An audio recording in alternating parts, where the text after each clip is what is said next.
ہوتا ہے.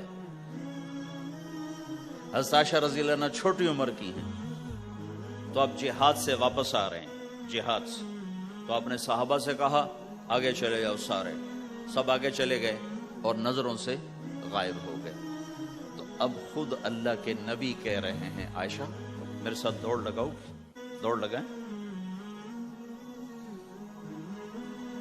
تو حضرت عائشہ نے کہا لگاؤں گی. سبحان اللہ. سارے عالم کا ہادی تمہیں گھر کی زندگی بتا رہا ہے کہ گھر میں زندگی کیسی ہوتی. یہ مولوی صاحب چاہتے ہیں فتوے سے گھر چلاؤں. فتوے سے تھوڑا ہی چلتا ہے, وہ تو محبت سے چلتا ہے.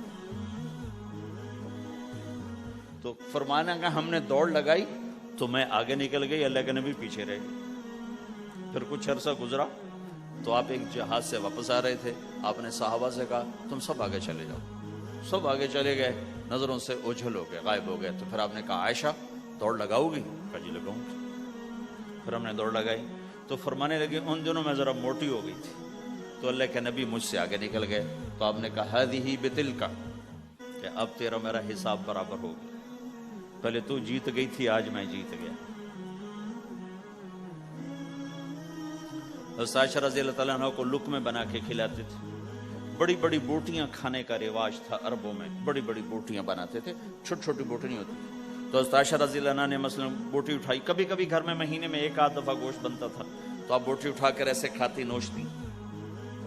تو ساری تو ایک دم کھائی نہیں جاتی تو رکھ دیتی تھی. تو اللہ کا نبی وہی بوٹی اٹھاتے تھے اور حضرت عائشہ کو دکھا کر جہاں سے انہوں نے کھایا ہوتا تھا وہاں سے کھاتے تھے. جب عائشہ رضی اللہ عنہ پانی کا پیالہ اٹھاتی اور پیتی, وہ پہلے بھی بڑے ہوتے تھے, ایسے چھوٹے گلاس نہیں ہوتے تھے, تو وہ پیتی تو جب رکھ دیتی تو اللہ کا نبی پیالہ اٹھاتے, جہاں اما عائشہ کے ہونٹ لگے ہوتے تھے وہاں ہونٹ لگا کے پانی دکھا کے یہ کرتے تھے. یہ بتا رہے ہیں اظہار محبت رشتوں میں بہت ضروری ہے. اظہار ضروری. بھائی کو بتاؤ میں تیرا بھائی ہوں, اس کے سامنے اظہار محبت